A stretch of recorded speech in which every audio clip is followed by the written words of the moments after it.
Okay, ಮತ್ತಷ್ಟು ಡೀಟೇಲ್ಸನ್ನು ಕೇಳಿ ತಿಳ್ಕೊತೀನಿ ಅಲ್ಲಿನ ಅಡ್ಮಿಷನ್ ಪ್ರೋಸೆಸ್ ಬಗ್ಗೆ, ಜೊತೆಗೆ ಎಷ್ಟು ಜನ ವಿದ್ಯಾರ್ಥಿಗಳಲ್ಲಿ ಓದಿದ್ದಾರೆ ಆ್ಯಂಡ್ ವಿದ್ಯಾರ್ಥಿಗಳಲ್ಲಿ ಹೋಗ್ತಾ ಇದ್ದಾರೆ ಅಂತಂದರೆ ಸೇಫ್ಟಿ ಸೆಕ್ಯೂರಿಟಿ ಉಳ್ಕೊಳ್ಳೋ ವ್ಯವಸ್ಥೆ ಹೇಗಿರುತ್ತೆ ಅನ್ನೋದು ಕೂಡ ಬೇಕಾಗತ್ತೆ. ಅದ್ರ ಬಗ್ಗೆ ಕೇಳಿ ತಿಳ್ಕೊತೀವಿ. ಡಾಕ್ಟರ್ ವಂದನಾ ಅವರೇ, ನೀವು ಹೇಳ್ತಿದ್ರಿ ಆಗಲೇ ಲೈಕ್ ಅಲ್ಲಿ ನೀವು ಕಳಿಸ್ತೀರಿ ಇಲ್ಲಿಂದ ವಿದ್ಯಾರ್ಥಿಗಳನ್ನ ಕರ್ಕೊಂಡು ಹೋಗಿ ಅವ್ರನ್ನಲ್ಲಿ ಬಿಟ್ಟು ಅಡ್ಮಿಷನ್ ಪ್ರೋಸೆಸ್ ಎಲ್ಲ ಮುಗಿಸಿ ಅವ್ರದ್ದು ಎಲ್ಲ ಒಂದು ವಿಚಾರಗಳು ಹೇಗೆ ಅಕಾಡೆಮಿಕ್ಸಲ್ಲಿ ಹೇಗೆ ಪರ್ಫಾರ್ಮ್ ಮಾಡ್ತಿದ್ದಾರೆ ಎಲ್ಲನೂ ಕೂಡ ನಾವು ನೋಡ್ತಿರ್ತೀವಿ, ಅವ್ರ ಜೊತೆ ಇರ್ತೀವಿ ಅಂತ through out the journey. But ಈಗ ಒಂದು ದೇಶದಿಂದ ಇನ್ನೊಂದು ದೇಶಕ್ಕೆ ಪೋಷಕರು ತಮ್ಮ ಮಕ್ಕಳನ್ನು ಕಳಿಸ್ತಾ ಇದ್ದಾರೆ ಅಂತಂದಾಗ ಆ್ಯಂಡ್ ವಿದ್ಯಾರ್ಥಿಗಳು ಅಷ್ಟೇ, ಇಲ್ಲಿನ ಭಾಷೆ ಅಲ್ಲಿರೋದಿಲ್ಲ ಆ್ಯಂಡ್ ಇಲ್ಲಿನ ರೂಲ್ಸ್ ಆ್ಯಂಡ್ ರೆಗ್ಯುಲೇಷನ್ಸ್ ಇರೋದಿಲ್ಲ, ಎಲ್ಲವೂ ಕೂಡ ಕಂಪ್ಲೀಟಾಗಿ ಚೇಂಜ್ ಆಗಿರುತ್ತೆ. ಸೊ ಹೀಗಿದ್ದಾಗ ಅವ್ರಿಗೂ ಕೂಡ ಒಂದು ಭಯ, ಕನ್ಫ್ಯೂಷನ್ ಅನ್ನೋದಿರುತ್ತೆ.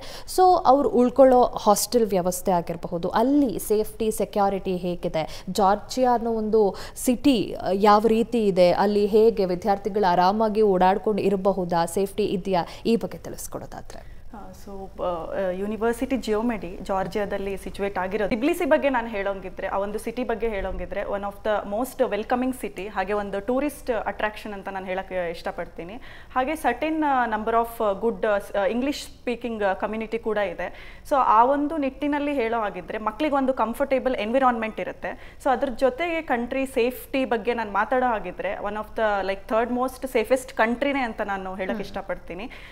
ನನ್ನ ಒಂದು ಓನ್ ಎಕ್ಸ್ಪೀರಿಯನ್ಸ್ ಹಾಗೆ ನಾಲೆಜ್ ಮುಖಾಂತರ ಲೈಕ್ ಕಂಪ್ಲೀಟ್ಲಿ ಸೇಫ್ಟಿ ಇದೆ, especially for females and everyone. Like ತುಂಬ ಸೇಫ್ ಕಂಟ್ರಿ ಅಂತ ಹೇಳಕ್ಕೆ ಇಷ್ಟಪಡ್ತೀನಿ. ಲೋಕಲ್ ಕಮ್ಯುನಿಟಿ, ಕಲ್ಚರಲ್ ವೈಸ್ ತುಂಬಾ ಕಂಫರ್ಟೇಬಲ್ ಎನ್ವಿರಾನ್ಮೆಂಟ್ ಇದೆ.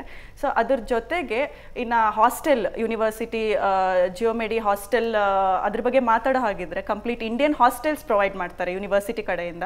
So around through out premises ಅಲ್ಲೇ ಅವ್ರಿಗೆ ಇಂಡಿಯನ್ ಹಾಸ್ಟೆಲ್ ಫೆಸಿಲಿಟೀಸ್ ಇರುತ್ತೆ, ಅಟ್ಲೀಸ್ಟ್ ಒಂದು ಇನ್ ಬಿಟ್ವೀನ್ 100 to 200 meters ಅಲ್ಲಿ. ಸೊ ಅದ್ರ ಜೊತೆಗೆ ಅವ್ರಿಗೆ ಇಂಡಿಯನ್ ಫುಡ್ ಕೂಡ ಅವೈಲೇಬಲ್ ಇರುತ್ತೆ. ಸೊ ಆ ವೇಯಲ್ಲಿ ಅವ್ರಿಗೆ ಫುಡ್ ಆಗಿರ್ಬೋದು, ಇಲ್ಲ ಲೈಕ್ ಲೋಕಲ್ ಪೀಪಲ್ಸ್ ಆಗಿರ್ಬೋದು, ತುಂಬಾನೇ ಫ್ರೆಂಡ್ಲಿ ಎನ್ವಿರಾನ್ಮೆಂಟ್ ಮತ್ತೆ ಸೇಫ್ ಎನ್ವಿರಾನ್ಮೆಂಟ್ ಅಂತ ನಾನು ಹೇಳಕ್ ಇಷ್ಟಪಡ್ತೀನಿ.